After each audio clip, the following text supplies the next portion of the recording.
What's going on, guys? This is the Movie Idiot Live Show, and I'm your movie idiot, Mike, and I'm happy to see you guys here today. I had a little bit of a shaky start there. There was an update to my Streamlabs stuff, and, well, it messed everything up, which is why you just saw me sitting there for like a minute going, But we got it all squared away, good to go, and we're ready to roll, ready to talk all things movies, movie news, and all that fun stuff with you guys today. This is the Movie Idiot Show. We try to do this show weekly. I've been trying to do it bi-weekly lately, but haven't been able to do that so much. I know I was supposed to do it yesterday. I apologize. Some stuff came up, so we had to do it today, but that's all right. We have a lot of things to talk about, including the 2021 Oscars. Avengers Endgame turns 2 years old today. Mortal Kombat and all of its fun and glory. The Falcon and Winter Soldier finale, Invincible, and, of course, product placements being inserted into classic movies? Yep, we have all those topics to talk about. So this is the Movie Idiot Show. We're going to be kicking off all of our main topics here. The way this works is I discuss some main topics. You guys discuss with me. You hit me up in the comments section below on YouTube, on Twitch, and, of course, on Facebook Live as well. Or you can comment or talk and interact with the show via the tip link right here, streamlabs.com/movieidiot. This is the best way to interact with the show because not only are you commenting on the show, but you are also helping support the show and channel, and that is the best and awesomest thing, and I thank you guys so much for all of that. So, one more thing before we get started. Make sure, of course, that you like, subscribe, all that fun stuff. I want you guys to help me build this amazing film fan community, and I want to build it with you, so make sure you do that as well. All right, we got all the fun stuff out of the way, so we are going to get started on our main topics of the day. And our first main topic of the day goes a little something like this. Of course, it is the 2021 Oscars. The 2021 Oscars kicked off Saturday night, and it was already controversial for a lot of reasons. The Oscars? Controversial? Really?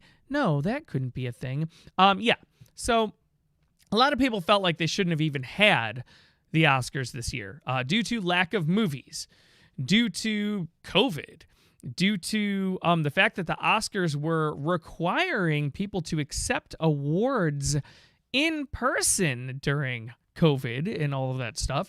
So a lot of controversy going into the Oscars right off the bat. So here's the thing. The Oscars happened, and I gotta say, I didn't watch. This is an event that I haven't watched in a while now. And for me personally, it's just because I used to watch the Oscars just because I wanted to see, all about the movies that I didn't see, because there are a lot of movies that I know who I am, right? I love all the super blockbuster, popular action movies or the super fun comedies, but then when it comes to some of the more independent films, I rely on the Oscars to tell me about them. But I'm not going to lie, the Oscars have become something where a lot of people go to present their platform, and that's fine. It just doesn't work for me. I go there to learn about movies and cinema and that kind of stuff. I'm not interested in all of their platforms. If I wanted to know that, I'd go to Twitter. So, and I don't care what the platform is, whether it's the left, the right, I don't care. Whether it's about, guns or whether, and the NRA and yay, or whether it's about saving the environment, and I don't care what their platform is, because me personally, go to the Oscars to learn about independent films and things like that. That's my personal take on it. So I haven't watched the Oscars in a few years. I used to watch it all the time. So that's me. The Oscar ratings have been plummeting significantly. This by far was the lowest rated Oscars in decades, in years. So 10.4 million in the final numbers. The live numbers, though, were 8. Was it 8? Where is it? I can't find it now. 8 point something. 8 point some million. Of course, it's not listing it here. I could have swore I saw it, but anyway, so it went up 2.1. So 8.3 million. 8.3 million were the live numbers for the Oscars. That's how many people watched them live. But there were obviously replay, so people went back and watched it later. So their final numbers came out to a $10.4 million number. Now, that is significantly lower In fact, it's a drop of 58% in terms of audience and what the previous low of 2020 was, so last year. So yeah, I mean that's hugely low, and that's terrible ratings. Now again, this can be contributed to a lot of things. It could be contributed to people like me who just don't really want to watch the Oscars anymore because of the reasons I stated earlier. And also it could be contributed to the fact that there weren't big movies out, so people weren't really excited to watch the Oscars because what movies were they going to award? Now, I think that last point for me isn't necessarily a great argument on not to watch, because there were good movies that came out. There were good movies. And we're going to go over it. And the way I'm going to go over that is to go over the winners. So let's do that. We're going to delve in to the Oscar winners here, some of the main categories. So the best picture went to Nomadland. Nomadland, directed by Chloe Zhao. And this is a movie I've not yet to see. Most of these movies I haven't seen yet. Again, this is why I watch the Oscars, to go to find good movies to go watch. So that's my thing. So now I just kind of see who won, right? Now Chloe Zhao also won Best Director. She is going to be directing the movie Eternals. She actually has directed and made the movie Eternals, which is a Marvel movie coming out later this year.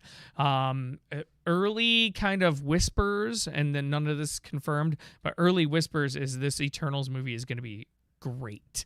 Not just good, great. So Chloe Zhao, who nobody knew about, and Nomadland, a movie that not a lot of people knew about, now have jumped on the map. Chloe Zhao, as a director, has jumped on the map. When Eternals launches later this year for Marvel, Marvel's going to be able to say, hey, this movie is directed by Academy Award winner, Best Director, and Best Picture winner, Chloe Zhao. So that's awesome. And huge congratulations. Those are two huge categories in the Academy Awards. Congratulations to Chloe Zhao and Nomadland. Awesome. And I'm going to be watching this movie probably later this week if I can. I'm going to see where I can watch it. But yeah, I'm going to be checking that out. But the Oscars, again, all about the controversy. So there's a couple of things that happen. The Oscars changed their format. Normally they do Best Picture. That's the last award they award in the night. They changed it to be Best Actor. I think a lot of the producers of the show were anticipating that Chadwick Boseman was going to win what they call a posthumous Oscar, so post-death Oscar, and they were thinking he was going to win for Ma Rainey's Black Bottom. Well, in fact, your Best Actor award did not go to Chadwick Boseman. It went to one of my favorite actors of all time, Anthony Hopkins, who did a movie called The Father. I want to say a couple of things about this too, because a lot of people are very up in arms, and very upset that Chadwick did not win. Now, I haven't seen either performance, so I can't tell you this. What I can tell you is I am 100% sure that Chadwick Boseman was great in Ma Rainey's Black Bottom. Chadwick Boseman is an amazing actor, and he will definitely be missed. But I don't agree with giving someone an award because they had a great performance and they died. I agree with giving the best performance an award. Now, if the Academy felt that Anthony Hopkins was the best performance in The Father, then he deserved the award. That's my opinion on it. I'm going to watch these two movies, so I may have to do kind of a later update on how I feel about this, whether I felt Chadwick got slighted or whether I felt Anthony Hopkins deserved the award. Everything I'm hearing from film pundits, basically, or most of the film pundits that I watch anyway, are saying, look, Chadwick was great in Ma Rainey's Black Bottom, but this may have been the greatest performance in Anthony Hopkins' career, which spans 50 years. And this is already an Oscar winner as well in Anthony Hopkins. I don't doubt it, because again, the dude is phenomenal. Also, big props to Anthony Hopkins because he was not there in attendance. He had to release a video that was released after the Oscars because they wouldn't let you virtually accept your award. Stupid. But anyway, he released a video, and in his video, he also acknowledged Chadwick Boseman and said, look, the performance at Chadwick was great. Chadwick is a great performer. He will be truly missed. Anthony Hopkins is nothing but class, hence why he is Sir Anthony Hopkins. So I hate it when controversy surrounds somebody who may have deserved it. Again, I haven't seen this, so I can't tell you for sure how I personally feel. But it sounds as if Anthony Hopkins really deserved this award, and now it's getting poo-pooed because everybody felt like Chadwick Boseman deserved it because he died. And may have not even seen Anthony Hopkins because not many people know about the father. So anyway, my point being is that I feel like if you're going to criticize this, at least watch both movies. That's why I'm not criticizing it, because I haven't seen either. So I'm not going to, criticize the award or whatever. But I don't believe in giving somebody the award just because they passed away. If Anthony Hopkins' performance deserved the award, then he deserved the award. So that being said, let's move on here. So again, Anthony Hopkins won for The Father. Best Actress went to one of my favorite actresses out there, Frances McDormand, for Nomadland. You guys may know Frances McDormand also from other movies. Most specifically, she won for Fargo as well, and she's won another Academy Award, and I can't remember off the top of my head what it is, but now she is a 3-time Academy Award winner, Frances McDormand. She is amazing and maybe the best actress out there working right now. A lot of people feel like that's Meryl Streep. I actually think it is Frances McDormand currently. I used to think it was Glenn Close. I think Frances McDormand has passed her now. So that's my opinion on that. Moving on, let's round out some of the best, some of the other. So Daniel Kaluuya won for Judas and the Black Messiah. So that's also a movie that I'm hoping to see.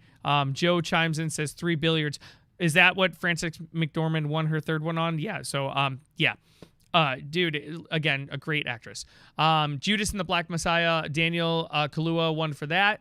And then Best Supporting Actress went to Yoo Jung-yoon for Minari. Again, also 2 movies that I have not seen yet. I do plan on watching those. I just haven't gotten around to them yet. But this is why I typically wait for the Oscars to kind of give me an idea of what movies I want to check out. So, so the Best Supporting Actor, Best Supporting Actress, respectively. Original Screenplay went to Emerald Fennell for Promising Young Woman. Adapted Screenplay went to Christopher Hampton for Florian Zeller's The Father. So The Father, of course, which is what Anthony Hopkins won for. Animated Feature went to Soul. So Disney's Soul did take Best Animated Feature. Production design went to Mank.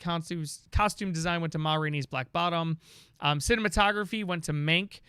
Editing went to Sound of Metal. I've heard a lot about this Sound of Metal movie, so it's definitely one I'm going to check out as well. Makeup and hairstyling went to Ma Rainey's Black Bottom. So already you're seeing Ma Rainey's Black Bottom 1, 2, and then they had a lot of nominations as well. The best sound went to Sound of Metal. Visual effects went to Tenet. I don't think that's a big surprise there, especially for 2020. It's pretty much the best visual movie that came out. Song went for Fight for You from Judas and the Black Messiah. The documentary went to My Octopus Teacher. I've never even heard of that. International feature went to a movie called Another Round. I have not seen this movie yet, but I have heard of it. And the premise of this movie is basically these people learn that apparently it's better for the human body to maintain a certain alcohol level. So the whole point of the movie is that they're trying to maintain a specific alcohol level. Now, news that just came out today, the rights to that movie, Another Round, for an American version of it, went to the production company that Leonardo DiCaprio has. So Leonardo DiCaprio's production company, who were involved in movies like The Wolf of Wall Street and The Departed. The Departed, of course, being a remake, an American remake for a movie called Infernal Affairs, which is phenomenal. Both versions, of course, are phenomenal. So that particular production company now won the bidding war for the rights of Another Round. So I'm guessing Leonardo DiCaprio will probably star in the American version of Another Round. I'm excited. I'm actually going to see the international version as well as soon as I can. And also, as soon as that movie comes out, I'll see the American version as well. I'm sure it'll be amazing. I would guess Marty Scorsese will probably end up being involved because that's what DiCaprio does. So Animated short went to If Anything Happens, I Love You, which I've never even heard. Documentary short went to Colette, haven't heard of it. Live action short, Two Distant Strangers. And that's about all the main awards that happened in the Oscars. So, that being said, to kind of close out this whole Oscar discussion, there's a big argument right now going out there whether the Oscars should have been held this year. Do any of these movies, do they, and actors and actresses, deserve an asterisk by their name because they won in a year where most of the main top billing movies didn't even come out? They all got pushed. My answer is no. I think there should have been an Oscar awards ceremony this year, because I don't think it would be fair to all of the movies next year to have a completely cluttered Oscar awards ceremony from 2020 and 2021. So I think it was the right move to at least award the awards. To have the ceremony, to have it in person, I don't know. I really don't know how I feel about it, but they should have awarded the awards. I do think a lot of the movies on here, a lot of the actors on here are well deserving.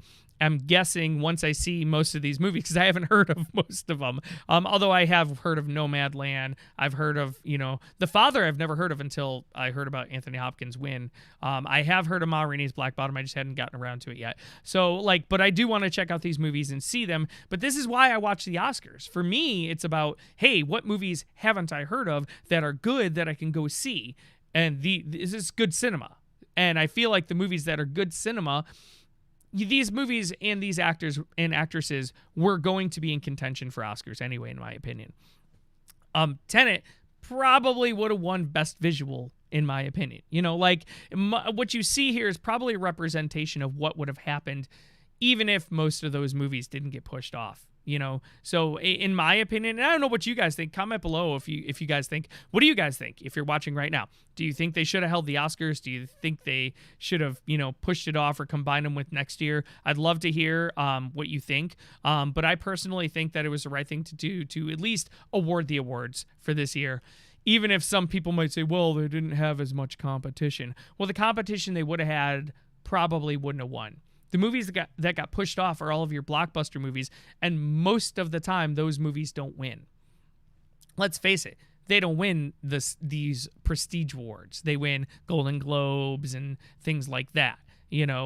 So in my opinion, I felt like it should have happened. But anyway, it's not about me, guys. It's about you. What do you guys feel about all the Oscar stuff? What do you feel about all the Oscar drama surrounding Anthony Hopkins' win? Whether the Oscars should have been held? Do you think they should have held it? Do you think they shouldn't have? What do you think about just the winners in general? I know one thing's for sure. My excitement level for Eternals is 10 times more now knowing Chloe Zhao won for Nomadland and knowing Nomadland won Best Picture, and Chloe Zhao is the director and producer and writer for Eternals, which is coming out later this year. I'm super excited and stoked for that movie now. And again, all the whispers early on with Eternals is saying this movie could be great. I'm definitely going to check out Nomadland. I always love to check out the Best Picture winners, so I'm going to be checking that out as well. But what do you guys think? Let me know in those comments below. And we're going to move on to our next main topic of the day. 20 minutes, one topic. Well, maybe like 17 minutes, one topic. All right, so our next main topic of the day. Ladies and gentlemen, we are 2 years removed from Avengers Endgame. Currently, right now. I think it's today, actually. 2 years removed from Avengers Endgame. I can't believe it's been 2 years, first of all. This movie, of course, being the culmination of 12 years, 22 movies, the culmination of all of that, the follow-up to what I consider one of the greatest comic book movies ever made in Avengers Infinity War. 2 years now. And I got to tell you guys, it's crazy. It's crazy. This movie changed everything. Reflecting on 2 years now. Now, this movie is no longer the #1 movie of all time. Avatar is taking it back because of the re-release in China. But this movie's going to be back to being #1 all time. Before the next big Avengers movie comes out, they will re-release Endgame. Endgame will make the money it will go back to being the number one movie of all time. And then Avatar will get re-released before Avatar 2, and it will go back to the number one movie of all time. I think in order to make this fair, they should re-release them both at the same time. But Disney won't do that because they want to maximize profit. Anyway, this movie changed everything. I got to tell you guys. Now, I don't think this is the best Marvel movie ever made. I don't think it's the best comic book movie ever made. I still think the best Marvel movie made, in my opinion, is Avengers Infinity War. Followed closely second by maybe Captain America Winter Soldier. And that's my opinion. Just on writing and the villain and everything. Let me start with the villain. This movie made, again, Thanos as a villain in a comic book movie was unmatched. Unmatched, in my opinion. Thanos killed it. Josh Brolin killed it in that role. Unbelievable villain. Unbelievable take on a villain. A guy who's wiping out half the universe, and yet you're watching, especially in Infinity War more than Endgame, but you're still watching him going, okay, like, I feel for this guy. And then in Endgame, you saw his true nature. The villain of this movie is bigger than life and one of the greatest villains to ever come out in cinema history. The other thing that Avengers Endgame did is it brought along that payoff, the big payoff. In my opinion, this movie led to another big payoff that we got, and that was in The Mandalorian Season 2 at the end with Luke Skywalker. I think, and I have no proof of this is just my speculation, but I think Avengers Endgame planted that little seed in Jon Favreau's head. Because Season 2 of Mandalorian had not been made yet. And I think the big payoff, that big payoff moment got planted in Jon Favreau's head, and he was like, okay, yes, I can bring back Luke Skywalker, and I can make it the big payoff. And now it's like, it set up all these other movies and all these other properties of, okay, we got to have this giant payoff. What I've loved about Marvel since this movie is they haven't done it. Much to my dismay, and I'll talk about this later when we get to the Falcon and Winter Soldier discussion, but in reality, it's the smart thing. We had a ginormous payoff. Okay, now we have to go back to stories telling and setup to have a ginormous payoff 5 to 10 years from now. It is the greatest payoff, I think, in cinematic history, in my opinion. The portal scene, the whole ginormous battle, Captain America, getting Mjolnir, just all of that giant payoff, and the geekdom and just total joygasm, for lack of a better word. This movie, again, for me, was just such a huge moment for me as a nerd, as a geek, as a movie guy. This was everything. It was huge, and I loved every second of it. So, and I still can't believe it's been 2 years. It feels like it was yesterday. I have such fond memories of watching this movie in the theater. I think I watched it like 5 or 6 times in the theater, every single time. All those moments, people cheering and clapping and crying. The big death scenes and the big resurrection scenes and all of it. Avengers Endgame, for me, will always have a huge place in my heart in cinematic history. And it's going to be a long time before we have something like that again, in my opinion. And who knows? The next big thing might be the next big Avengers conglomerate, or it might be some movie that comes out of nowhere like an Avatar. But in my opinion, this movie exceeds Avatar in the sense that Avatar came out of nowhere and was like this movie and this experience that nobody saw coming.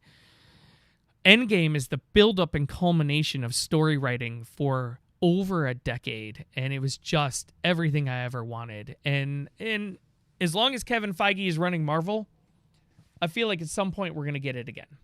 So that's how I feel. What do you guys feel 2 years removed from Avengers Endgame? What are your guys' thoughts? Hit me up in those comments below. I want to hear what you guys think. And I'm going to move on to the next main topic of the day. And that, of course, is Mortal Kombat. Mortal Kombat had its release weekend this past weekend. I did see this movie. I want to give kind of my non-spoiler review of Mortal Kombat here, and then we'll get into like all the details as far as the ratings and whatnot. So I saw Mortal Kombat twice now. I saw it yesterday in theaters first, of course, the way this movie should be seen, and then I watched it again on HBO Max when I got home almost immediately. And then I went on a whole Mortal Kombat rabbit hole and watched the two previous ones, Mortal Kombat 95 and Mortal Kombat Annihilation. Mortal Kombat Annihilation is just such a terrible movie. But I toughed it out anyway because I was on a roll. And I also watched, there's an animated one on HBO Max, Mortal Kombat Scorpion's Revenge, which I recommend. It's really good, actually, in my opinion, if you're into Mortal Kombat. So, thoughts on the Mortal Kombat 2021 movie. This movie is what it's supposed to be. It is supposed to be gory, fantastical, fighting, fatality awesomeness. If you're going to this movie to watch story, acting, writing, you will be sorely disappointed. This movie is not that good. Although I will say the opening I thought was very well done. If you just take that 7-minute opening of cinematic, I thought it was great. Like the promise of what this movie could have been, it could have been even more. It could have been even more. That being said, it was everything I wanted it to be. I didn't want it to be a great Oscar winner type movie. I didn't want it to be this great cinematic thing. I wasn't expecting great acting or great writing or whatever. And a lot of the lines and dialogue are super cheesy. And I still don't know how I feel about the new character they introduce. And I'm not going to give away too much, but because this is non-spoiler. But as far as I'm concerned, this movie was everything I wanted it to be. It was fun. And that's all I wanted. I just wanted a fun movie to go and watch on the big giant screen in a Dolby Prime theater with the big sound and people dying in bloody, gory fashion. And I got everything I wanted from that. So if you go into it wanting that, you're going to get that payoff. If you go into this movie thinking it's going to be a good storyline or good acting or anything like that, no, you're not going to get that. But like I said, I fell down that Mortal Kombat rabbit hole last night and watched all of that stuff. And I will tell you guys this. This movie is head and shoulders better than the original Mortal Kombat. Head and shoulders better. It is, and even in writing and acting, it's head and shoulders better. It's still not great in writing and acting. It's still not great, but it's still head and shoulders better than the 95 version. So that's what I will say about that. Kind of my thoughts. I really enjoyed it. So for me, thumbs up for Mortal Kombat 21. I enjoyed it. I had a lot of fun with it. So that's how I felt. I do want to hear what you guys think. Hit me up in them comments below if you're watching. What did you guys think of Mortal Kombat 2021? Love to hear you guys' thoughts. And I'm going to delve into some things here. So the Rotten Tomatoes score from Mortal Kombat 2021, the critic rating has dropped to 55%.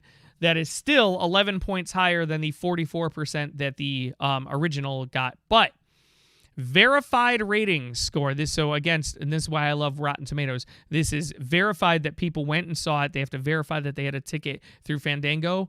87% audience score, which means people are having fun with this movie. They're enjoying it. And I think it is fun. And if you go into it going, look, this is not going to be a great story. This is not going to be great cinema, okay? I'm going to watch a movie where people rip each other's heads off. You're going to get what you want.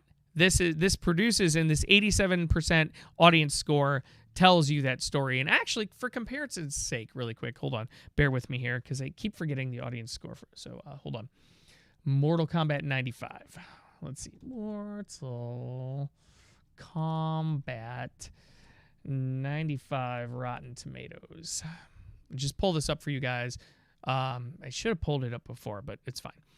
Yeah, so compared to Mortal Kombat 95 again, Mortal Kombat 21, 55% critic rating, 44% critic rating for Mortal Kombat 95, but that 87% audience score right there. Now compare that to Mortal Kombat 95, you got a 57% audience score. Non-verified, of course, but that should tell you everything you need to know.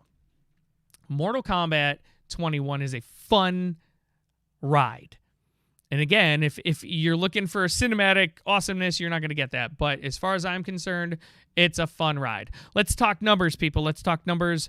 Mortal Kombat right now, domestically made $23,302,503. International pulled in another $27 million to get you a $51 million opening weekend globally for Mortal Kombat. And this is as of right now, so this includes maybe Mondays and Tuesdays numbers. So Mortal Kombat pulled in $50 million this weekend. That's pretty good. It shows that people are wanting to get back to the movies. They're wanting to get back to cinema. They're wanting to go out there and enjoy these movies, and movies like Mortal Kombat and Godzilla vs. Kong before it are doing it. They're doing it with the release on HBO Max congruently. It's awesome. I really enjoyed this movie. It looks like a lot of other people are as well, but it's not about me, guys. It's about you guys watching right now. Hit me up in them comments. What do you guys think? Did you see Mortal Kombat either in theaters or on HBO Max? Tell me what you thought. Comment below. I want to hear your guys' thoughts, and I'm going to move on to the next main topic of the day. And the next main topic, guys, Falcon and Winter Soldier. Falcon and Winter Soldier, the final episode hit on last Friday. I, of course, watched it because I am a Marvel junkie and I love these things. And I have some opinions, and I'm going to start sharing them with you guys right now. And I'm going to switch to main cam right now because I got to tell you guys, it was good, but I was disappointed. I was disappointed. I didn't enjoy this show as much as I felt like I would as a whole. And I didn't enjoy the final episode as much as I felt like I would. And I'll get into all this. Let me start with things I liked. Oh, man. You know, I don't want to get too much into this because I feel like I should do an open spoiler discussion on this, and I just might still. But let me tell you what I liked. I liked the ending for Sam. I liked... And look, I'm going to spoil one thing, but I'm pretty sure it's out there already. It's Tuesday. So spoiler warning, guys. You know what? Screw it. We're just going open spoilers. I'm not going to... You guys have seen this already at this point. If you wanted to watch the ending of Falcon and Winter Soldier, you've already seen it. So right now, I'm going to tell you guys, if you don't want to hear spoilers, tune out. Spoiler warning for Falcon and Winter Soldier. The whole thing as a whole, including the finale. Spoiler warning. If you have not seen it, tune out now. But if you have seen it, then keep watching. We're going to talk open spoilers. I'm just going to talk openly. So comment right now if you guys have seen it. I want to hear your thoughts. Open spoiler discussion right now. Falcon and Winter Soldier. Let's go. I'm going to give you my thoughts. Open spoiler. Sam's arc. I thought it was a really good conclusion for Sam. I was totally happy that he took on the mantle. I was totally happy that he picked up the shield. I thought the costume was great, other than the shoulder pads. I did not dig the shoulder pads. They gave him kind of these poofy shoulder pads, but I did love the final character arc of Sam. I thought it was awesome. I thought he did a great job with it. Anthony Mackie has been phenomenal in this whole thing. I really loved Sam's character arc. As a whole, I loved that they, he's Captain America now, but he still had trouble beating Batroc. He had trouble as Falcon. He's going to have trouble as Captain America because he doesn't have a serum. He's got the shield now, and he's got a vibranium suit, which is cool, and the suit is cool. It's a very kind of vibranium Iron Man-ish, but that's cool. I still think it's cool. I like it. I like his whole arc being closed. I thought was good. I was happy with the way they closed out Sam, so I was happy with that. Another thing I really liked is I loved the way they closed out Isaiah Bradley's arc in this. Very, very well done.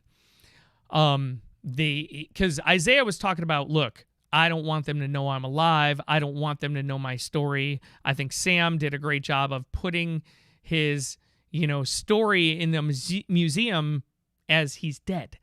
He's not alive. He's dead.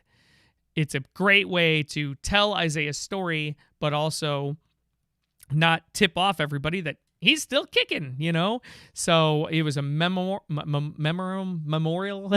you want to put it.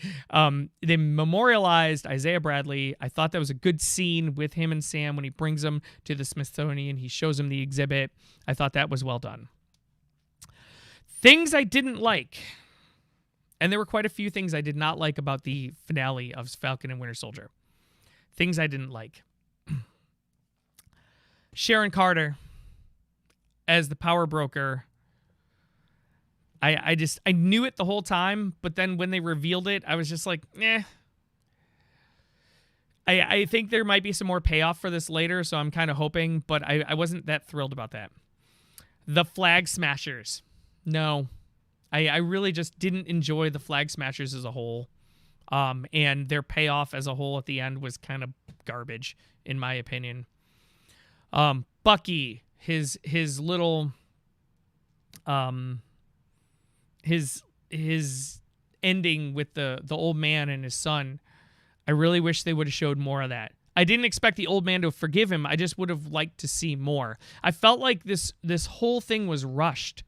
The whole series was rushed. The first 3 episodes were just okay. 4 and 5 were awesome. 6 was good, but not great. And I felt like the whole thing was rushed. The finale was rushed. Rush. Hurry up. Let's get to the next thing. Let's get to the next thing. It was just rushed. They should have spread this out a little bit more. 6 episodes simply was not enough. WandaVision had 8. Now, granted, there were shorter episodes, but I still feel like it was better because it had more time to really flesh out the characters and give us the big payoffs. And I got done with Falcon and Winter Soldier, and I was like, that's it? Like, that's it? John Walker, like, he had a good redemption. I liked his redemption at the end. Rushed. It was rushed. I felt like the whole thing was rushed. And that's just kind of how I felt in a whole. I was disappointed. It was still good. I will say it's good. The finale was good, but it was rushed, and I was disappointed in the end. And I'm not gonna lie, I was a little disappointed we didn't get an old man Cap cameo, but we didn't need that. I feel like all these, big payoffs like Endgame and of course, Mandalorian have now ruined TV shows because they got to have this big payoff at the end. Well, it didn't have to, but I would have liked to see old man Cap or something. So I kind of was bummed about that, but that's fine. That's my own expectation. But I really honestly just felt like it was rushed. I felt like they should have spent more time on it in the end. That's how I felt. That's my opinion, guys. What do you guys think? How did you feel about the Falcon and Winter Soldier? I want to hear from you guys. Again, comment if you're watching right now. Comment. Let me hear what your thoughts are on Falcon and Winter Soldier as a whole or as the finale. I'm going to show you a couple of things here. We got Sam, of course, in the outfit. I thought the outfit looked badass. I did not like, I'll show you guys here, I did not like these shoulders. I was not a fan of the shoulder pads there. But other than that, I thought it looked pretty badass. I thought it was a cool little outfit. Let's jump over here. Comparatively, Falcon and Winter Soldier's Rotten Tomato ratings, 88% average for the audience or for the critic score, but you can see that audience score is at 73%. And I felt like, again, I feel like a lot of people just didn't enjoy this one as much. And again, I felt a lot of it was to do with it being rushed. There are other factors. I know that a lot of people weren't a huge fan of some of the storylines in here. I didn't mind them at all. I feel like that's Marvel as a whole. Marvel always takes on controversial storylines. That's what they do. That's what they've been doing since their inception in comics for years. So I felt like the movie and the TV show is just reflecting Marvel. And a lot of people feel, well, this is, has an agenda. No, this is a reflection of what Marvel Comics are. All of these storylines have come directly from Marvel Comics. Like, all of it. They've cherry-picked them and then mashed them together. But in my opinion, this is exactly what the Marvel Comics have done. So in my opinion, I don't have a problem with any of the quote-unquote agenda because this is Marvel. This is what they do. And they show you both sides. And they have showed you both sides. So then you get to choose. And that's what Marvel has done, and they're sticking to their roots. I agree with it wholeheartedly. So I don't feel like that's a thing. Comparing, of course, to WandaVision, WandaVision's ratings were much higher, both critically and audience score as well. And again, I just think that just shows, and that is because I feel like WandaVision just did a better job of developing their characters and having their payoffs. I just felt like the Falcon and Winter Soldier was rushed. It's not bad. It's still good. And don't say I'm trashing on it. It's still a good show. I did enjoy it. Thumbs up. I like Falcon and Winter Soldier. I'll probably watch the whole thing again. I've watched WandaVision twice now. I'll probably watch Falcon and Winter Soldier another time. But in my opinion, it was rushed. That's just my opinion as a whole on Falcon and Winter Soldier. Okay, end of spoiler talk, guys. What do you guys think? Hit me up in those comments below. I want to hear from you. What do you think about Falcon and Winter Soldier? And I'm going to move on to another show that I've been watching. And if you've been watching my show at all, you know what's coming. You know what's coming as I get a drink of water here really quick. Because the next main topic, guys, is Invincible. This is my favorite current show right now. This is on Amazon. Invincible is awesome. And they just had their 7th episode. They got one more coming this Friday. If you have not jumped on board on Invincible, get on it. What are you waiting for? This show is phenomenal, guys. And this past episode did not disappoint at all. God, I cannot stress enough how amazing this show is. The Omni-Man character is just awesome. The hero, Invincible, is just awesome. The character development in this show is amazing. The gore and blood and guts is just amazing. The interactions of the characters are just awesome. The writing is great. The voice acting is great. The animation style I really like. I like that it's not too detailed, but it's perfect. This show is awesome. And you know what? I said it last week, and I'll say it again. The critics and the audience agree with me. 96% critic rating, a 91% audience rating.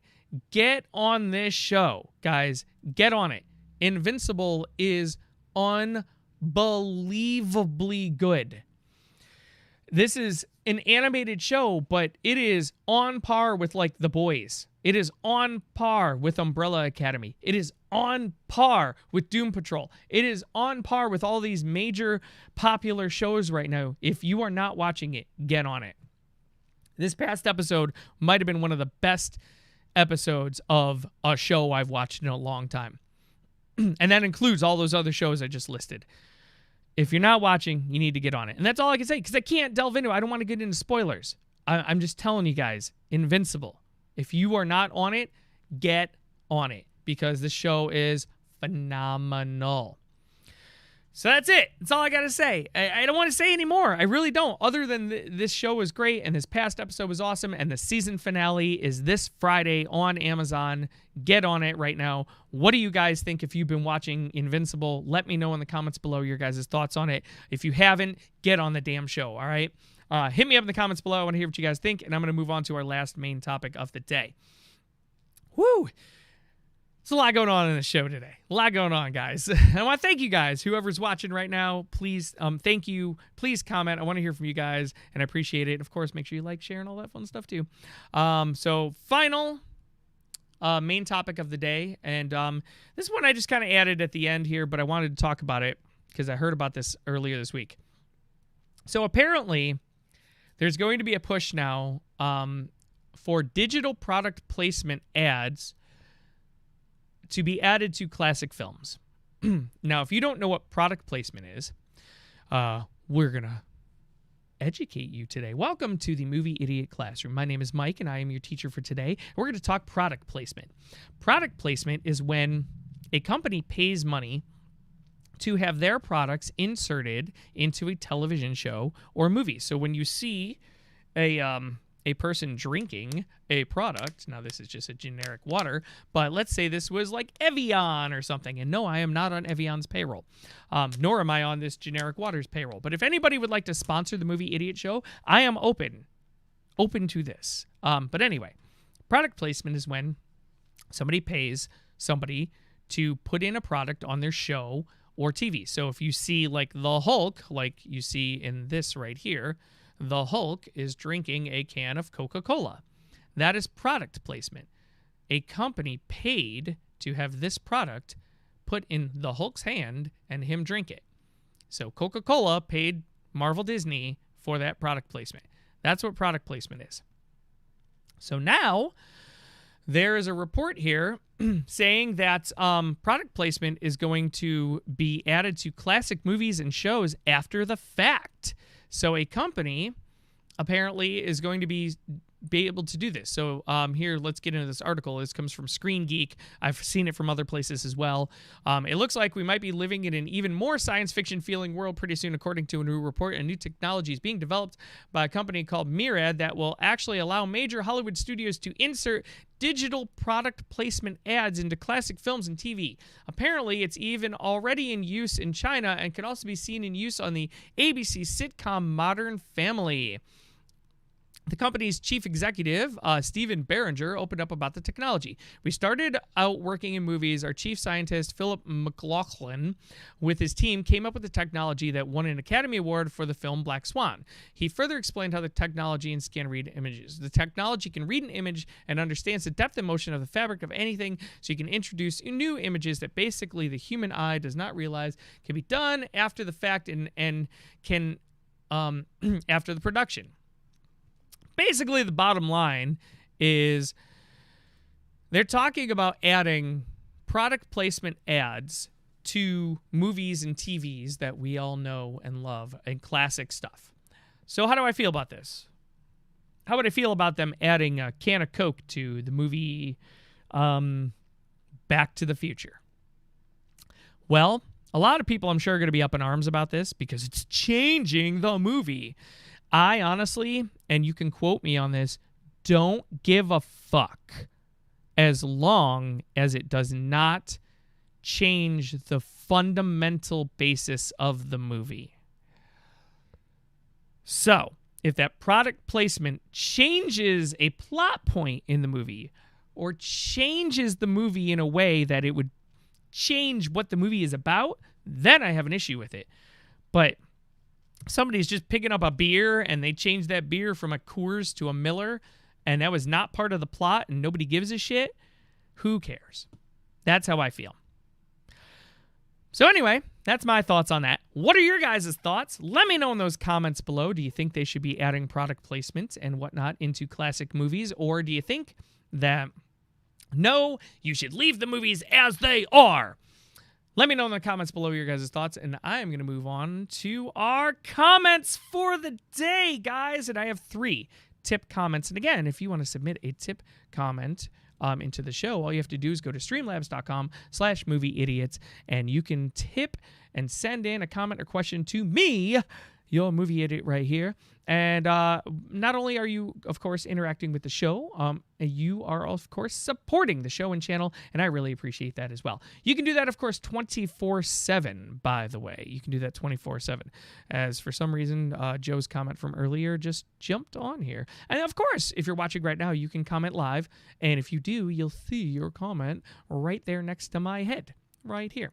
So, that being said, let's get into our tip comments. And I have 3 of them. So, the first one comes to us from my guy, Del Mackey, every week, man. Every week. I love you, Del. I love you, man. You support and appreciate it. All right, Del Mackey says, "Hey, Mike, what are your thoughts on the new Sony-Disney deal? I'm still a bit confused on it." Del, yes, of course. How could I forget, guys? I should have put this as a main topic, but we had enough main topics. We're going strong, 50 minutes strong right here. So we had a lot, so I didn't include this, but maybe I should have, right? So let's pull this up here really quick. We're going to jump into the classroom again, guys. Hold, please.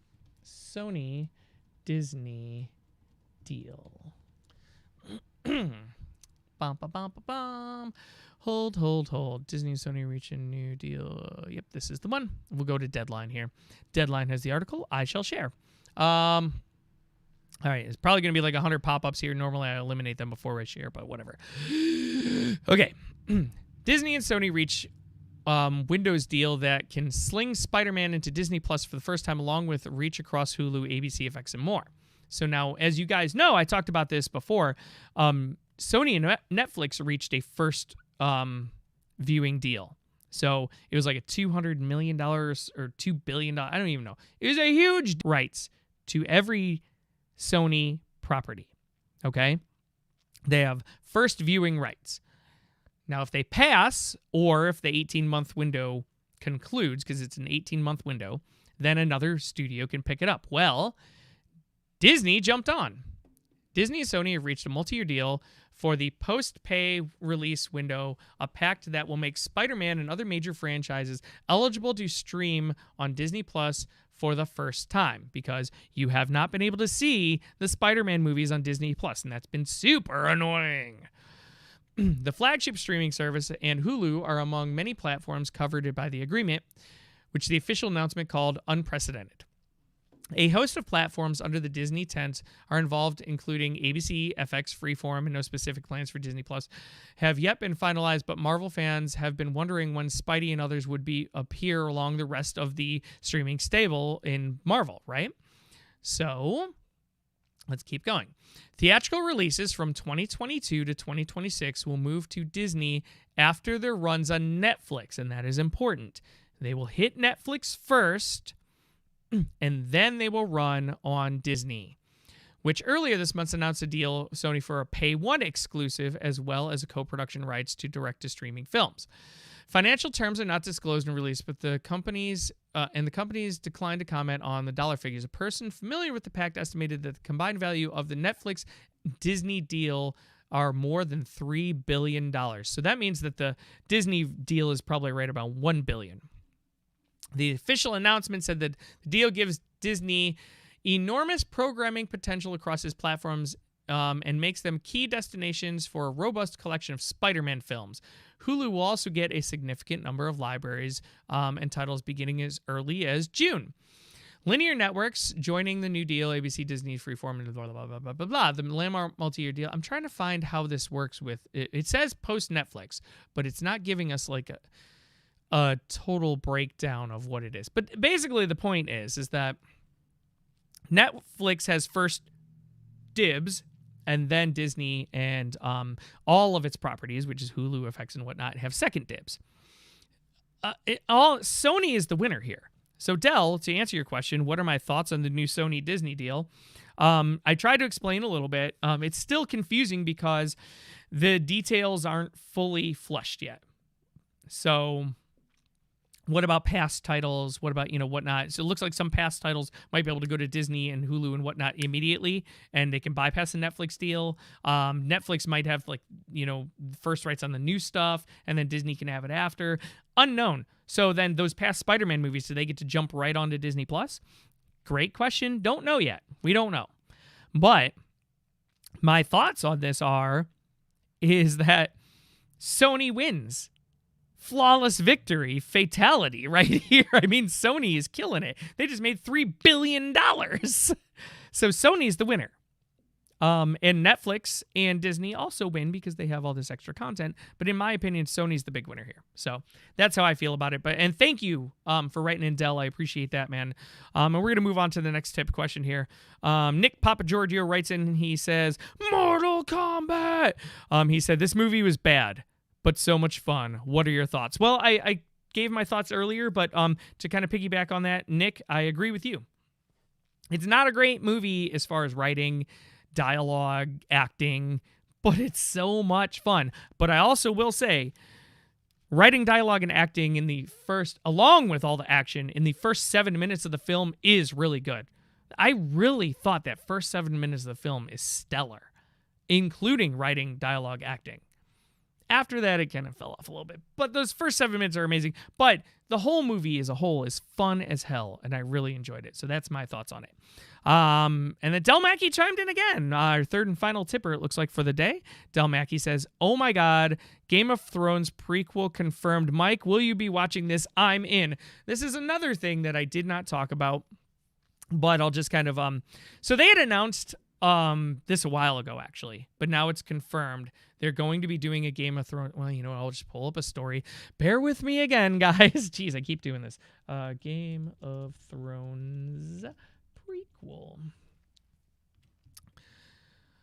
La da da dee dee dee dee. Here we go. House of the Dragon is what it's called. Here it is. House of the Dragon, HBO reveals a Game of Thrones prequel in production will debut in 2022. Again, this is not new, but the confirmation is new. So there were rumors about this spinoff for a while. But the House of the Dragon is finally under construction. HBO has revealed that the straight-to-series Game of Thrones prequel from George R. R. Martin's Ryan Condal and Miguel Sapochnik is now in production and will launch in 2022. That's new news, guys. 2022, a Game of Thrones prequel. So next year, it will be on HBO. House of the Dragon stars Patty Considine, Olivia Cook, Matt Smith, Emma Darcy, and Fabian Frankel, Rias Infant, Steve Trosen. Anyway, so here we go.